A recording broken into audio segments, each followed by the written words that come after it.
وأضاء للدنيا طريقا مشرقا وهدى من الرحمن يهدينا به للصالحات وللمكارم والتقى. السلام علیکم ورحمۃ اللہ وبرکاتہ. بسم اللہ الرحمن الرحیم.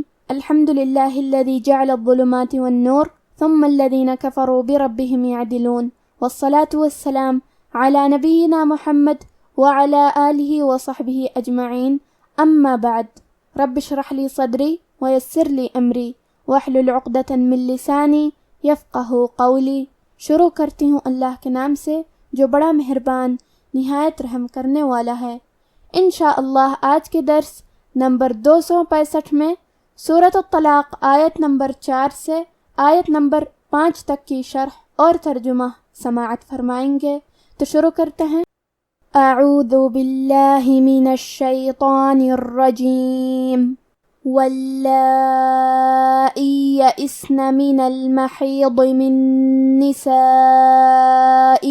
ان ارتبتم فعدتهن 3 اشہر واللائی لم یحضن وأولاة الأحمال أجلهن أن يضعن حملهن ومن يتق الله يجعل له من أمره يسرا.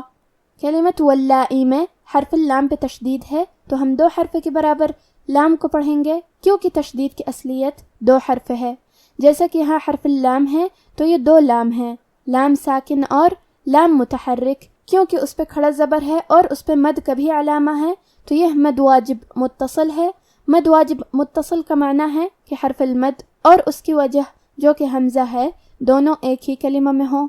اس مد میں ہم اپنی آواز 4 مد کے برابر لمبی کریں گے. کلمت یا اسنا میں یا پہ زبر ہے اور حمزہ کے نیچے زیر ہے تو ہم یہ دونوں حرکات کو ظاہر کریں گے. حرف سین پہ جزم ہے تو ہمیں سین کو ہمزے سے پڑھنا ہے. ہمزے کا معنی ہے حرف کی آواز ایسے کمزور ہو کہ اس میں پستی پائی جائے تو ہم یہ کلمہ کو ایسے پڑھیں گے یا اسنا. کلمت المحیض میں حرف الحا ہے. حا کی ادائیگی حلق کے درمیان والے حصے سے ہے. آخری میں حرف الضاد ہے. ضاد کو ہم زبان کی کروٹ اور اوپر کی داڑھوں کی جڑ سے پڑھیں گے. کیونکہ ضاد حروف التفخیم میں سے ہے تو ہمیں حرف الضاد کو بھاری آواز میں پڑھنا ہے اور کیونکہ اس کے نیچے زیر ہے تو ہمیں زیر کو ظاہر بھی کرنا ہے. کلمت من کے آخری میں نون ساکن ہے. پھر حرف النون ہے کلمت نسائکم. نون حروف الادغام بغنہ میں سے ہے. ادغام کا معنی ہے حرف کو حرف میں داخل کرنا تو ہم نون ساکن کو دوسرے نون میں ملا کے ایک ہی نون غنہ اور تشدید کے ساتھ پڑھیں گے. من نسائکم. کلمت نسائکم میں الف پہ مد کا علامہ ہے. یہ بھی مد واجب متصل ہے تو ہم اپنی آواز 4 مد کے برابر لمبی کریں گے. کلمت ارتبتم کی شروعات میں الف ہے لیکن یہ حمزۃ وصل ہے تو ہم حمزہ کو ظاہر نہیں کریں گے. کلمت ان کے بعد حرف الراء کو پڑھیں گے. یہاں راء کا حکم ہے تفخیم تو ہمیں حرف الراء کو موٹی آواز میں پڑھنا ہے. حرف الباء پہ جزم ہے تو ہم با کو قلقلہ سے پڑھیں گے. قلقلہ کا معنی ہے حرف ساکن کو ہلانا تو ہم حرف الباء کو ہلاتے ہوئے یہ کلمہ کو پڑھیں گے. ان ارتبتم. کلمت فعدتهن میں حرف العین کی ادائیگی حلق کے درمیان والے حصے سے ہے. دال پہ تشدید ہے تو ہم 2 حرف کے برابر دال کو پڑھیں گے. تا اور ہا پہ پیش ہے تو ہمیں یہ دونوں پیش کو برابر سے ادا کرنا ہے. آخری میں حرف النون پہ تشدید ہے تو ہم 2 حرف کے برابر نون کو پڑھیں گے اور غنہ کے ساتھ یہ حرف کو ادا کریں گے. فعدتهن. کلمت ثلاثہ میں حرف الثا کی ادائیگی زبان کے سر اور اوپر والے دانتوں کے اندرونی کناروں سے ہے. لام پہ کھڑا زبر ہے تو یہاں مد الف ہے. ہمیں مد الف کو ظاہر کرنا ہے. کلمت اشہر میں شین ساکن ہے تو ہم حرف الشین کو ظاہر کریں گے. آخری میں را کے نیچے تنوین زیر ہے. پھر حرف الواو آتا ہے کلمت واللائی. واو حروف الادغام بغنہ میں سے ہے تو ہم یہ حکم کو غنہ اور تشدید کے ساتھ ادا کریں گے.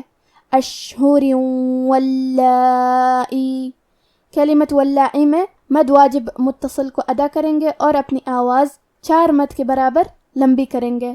کلمت یحضن میں حرف الضاد پہ جزم ہے تو ہمیں ضاد کو ظاہر کرنا ہے.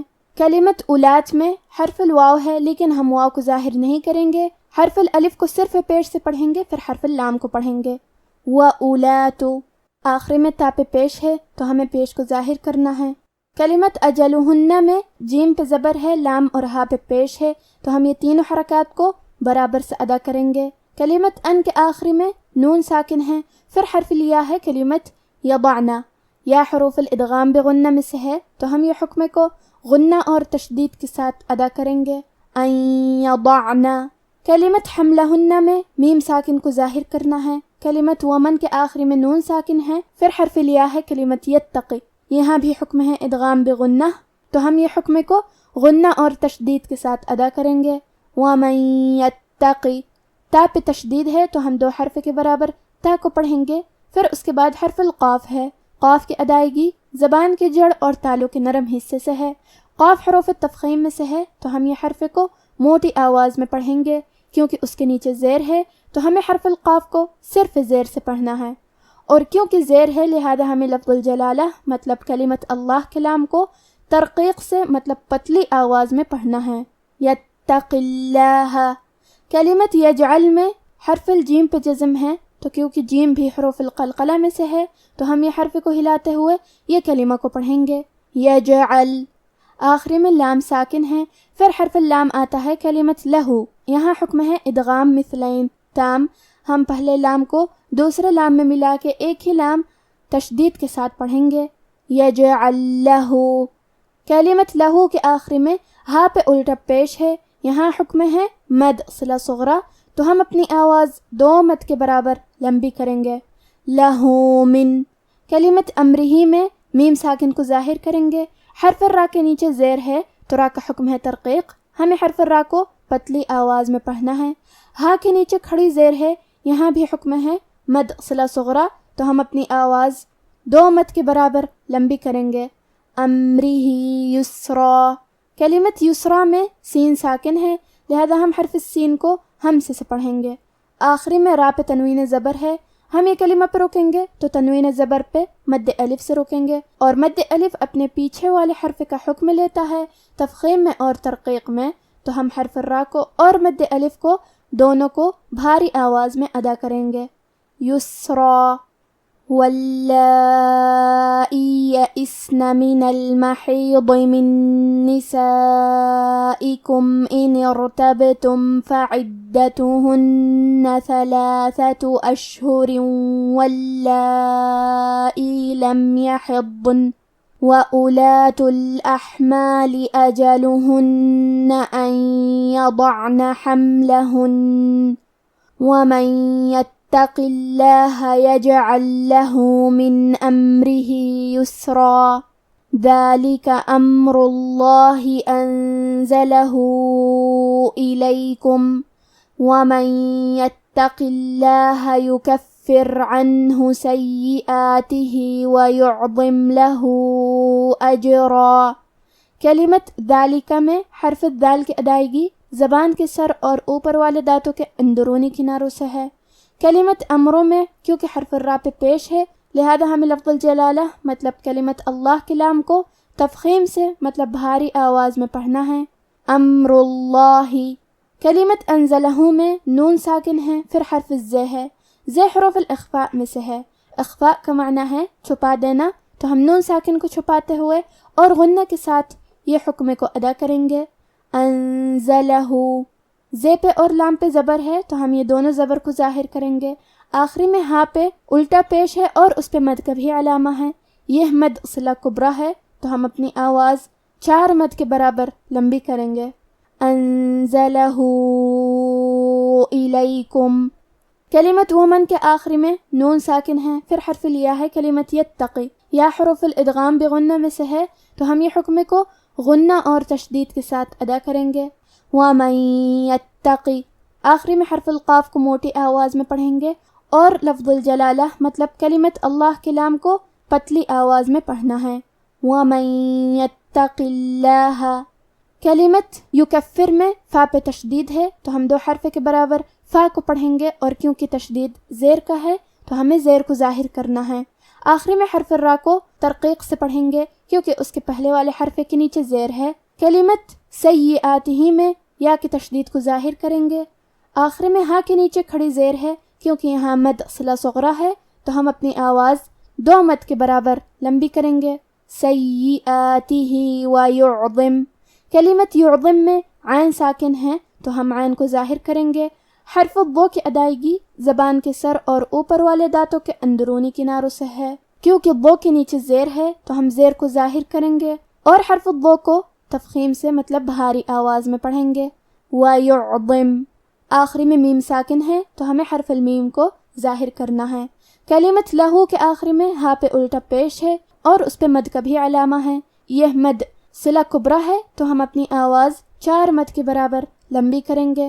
کلمت اجرا میں حرف الجیم پہ جزم ہے لہذا ہمیں جیم کو قلقلہ سے پڑھنا ہے. حرف الرا کو اور مد الف کو دونوں کو تفخیم سے مطلب بھاری آواز میں ادا کریں گے. اجرا. اب آپ ان آیتوں کی تلاوت تجوید کے ساتھ سماعت فرمائیں. اعوذ باللہ من الشیطان الرجیم. واللائی یئسن من المحیض من نسائکم ان ارتبتم فعدتہن 3 اشہر واللائی لم یحضن وَأُولَاتُ الْأَحْمَالِ أَجَلُهُنَّ أَنْ يَضَعْنَ حَمْلَهُنَّ وَمَنْ يَتَّقِ اللَّهَ يَجْعَلْ لَهُ مِنْ أَمْرِهِ يُسْرًا. ذَلِكَ أَمْرُ اللَّهِ أَنزَلَهُ إِلَيْكُمْ وَمَنْ يَتَّقِ اللَّهَ يُكَفِّرْ عَنْهُ سَيِّئَاتِهِ وَيُعْظِمْ لَهُ اجرا. اور تمہاری طلاق والی بیویاں جو حیض سے نا امید ہو چکی ہوں اگر تم کو ان کی عدت کے بارے میں شبہ ہو تو ان کی عدت 3 مہینے ہے، اور جن کو ابھی حیض نہیں آنے لگا ان کی عدت بھی یہی ہے. اور حمل والی عورتوں کی عدت وضع حمل یعنی بچہ جننے تک ہے. اور جو اللہ سے ڈرے گا اللہ اس کے کام میں سہولت پیدا کر دے گا. یہ اللہ کا حکم ہے جو اس نے تم پر نازل کیا ہے، اور جو اللہ سے ڈرے گا وہ اس سے اس کے گناہ دور کر دے گا اور اسے اجر عظیم بخشے گا. آج کا ہمارا درس یہیں ختم ہوتا ہے. سبحانک اللہم و بحمدک اشہد ان لا الہ الا انت استغفرک و اتوب الیک. والسلام علیکم ورحمۃ اللہ وبرکاتہ.